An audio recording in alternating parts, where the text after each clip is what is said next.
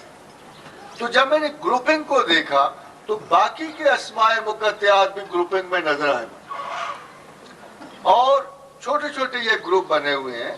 تو مجھے یہ خیال ہوا کہ میں ان گروپس کی افینٹی کو چیک کروں. کیا یہ واقعی ہے کہ الف لام کی افینٹی ہے؟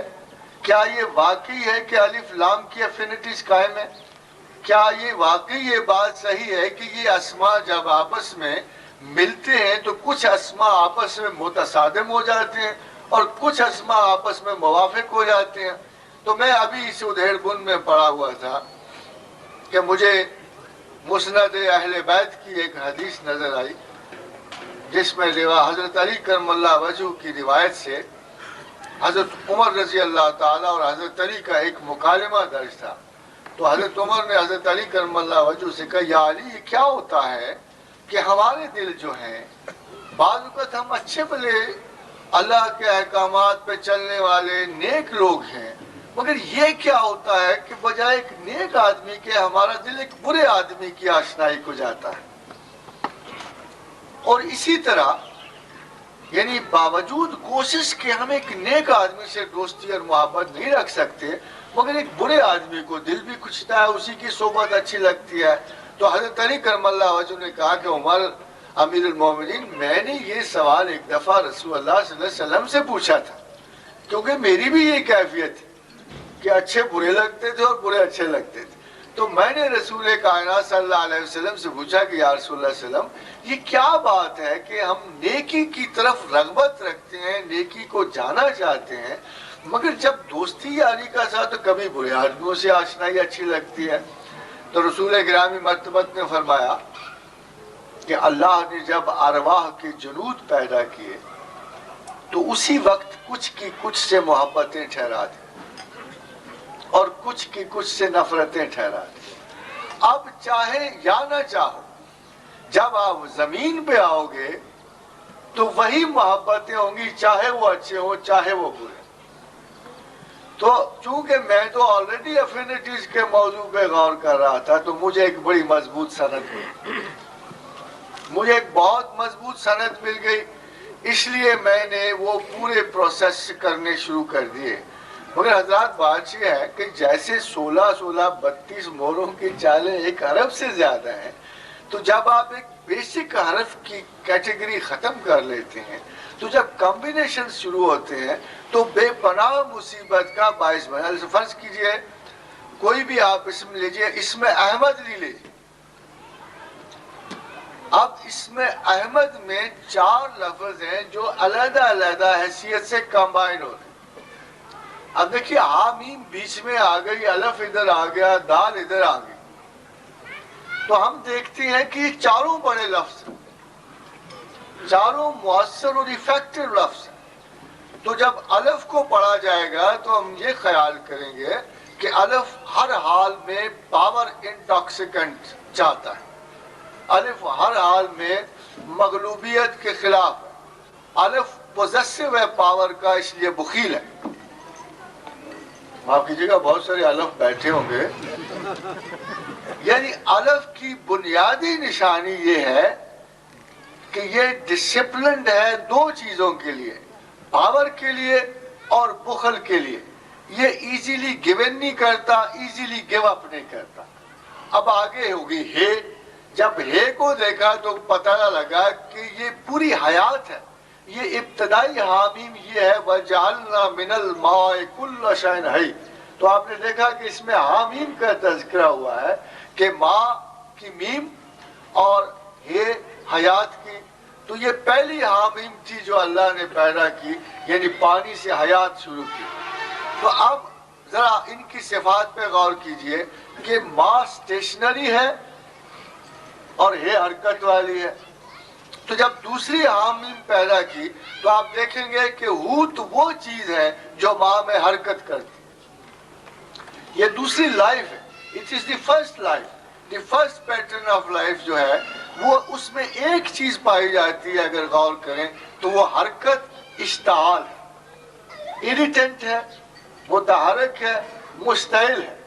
جس چیز میں ہے یا خے ہوگی تو اس میں یہ بنیادی صفت پائی جائے گی کہ اس کے بیسک سیلف میں حرکت, اشتعال, اضطراب اور اریٹنٹ سیلف شامل ہوگا, کیونکہ وہ حیات ہے. اسے چین نہیں آ سکتا. With the best of the disciplines it will move in him. اب دیکھیے آگے میم آ گیا. میم متفکر. میم میں دو ہیں, بعض اوقات رنگ پہ چلے جاتے. ایک میم ماء البحر ہے, ایک میم ماء دریا ہے. صاف ستھرا پانی اچھلتا ہوا, جمپ کرتا ہوا, زندگی نرش کرتا ہوا, آنکھوں کو بھلا لگتا ہوا, اور یہ صاف رنگ والی میم ہے. دوسری ماں جو ہے جسے ماء البحر کہتی ہیں, سمندر کی میم, اگر اس پہ غور کریں تو تاریک, ڈارک, متفکر, وسیع, انتہائی گہری سازشوں کا مرکز, بہت گہرے کرٹنز کے اندر بے پناہ وسعتیں چھپی ہوئی. تو جب آپ میم کا رنگ سانولا پائیں گے تو یہ حرکت ہوگی, جب میم کا رنگ وہ پائیں گے تو وہ حرکت ہوگی. ایک میم ایکسٹراورٹ ہے اور ایک میم انٹروورٹ ہے. اب آپ دیکھیں کہ دو انتہائی مشتعل لفظوں میں جو الف اور ہے میں موجود ہیں, جو تیسری میم ہے وہ رنگ پہ جائے گی, وہ رنگ پہ جائے گی. اگر میم کا رنگ گندمی ہے اور یا ڈارک ہے تو یہ ڈپریسنٹ ہوگا. یہ ڈپریسنٹ افیکٹ پہلے دو مشتعل افیکٹس کو کنٹرول کر. آگے آگے دال جو سستی کی ہے, وجود کے بھارے پن کی ہے, حضرت داؤد کی ہے, بے پناہ تقوی اور شدت غضب کی ہے. اب یہ تینوں چیزیں مل کے الف کنٹرول کر رہا ہے, ہے کنٹرول کر رہی ہے, میم ڈپریسنٹ ہے, دال دوبارہ غصہ دلاتی ہے. تو یہ انتہا درجے کی کارکردگی کو یہ نام جائے گا. احمد جو ہے انتہا درجے کی کارکردگی کو نام جائے گا, مگر کارکردگی کے ساتھ ساتھ ایکسٹریم اینگری سینسیٹیوٹی کی وجہ سے سٹمک اپسیٹ کا شکار ہوگا. گاسٹرو انٹرائٹس ضرور ہوگا, محقق ہوگا مگر بیمار ہوگا. یہ میں نے صرف آپ کو ابتدا کے لیے ایک اسم کی, اگر آپ کے نام میں سے ہے تو آپ اپنی فطرت کو بڑی آسانی سے جان سکتے ہیں کہ یہ تمام جو خصائص میں نے بیان کیے اس میں کوئی گیس ورک نہیں, کوئی چانس نہیں غلطی کا. غلطی صرف استاد کرتا ہے, علم نہیں کرتا.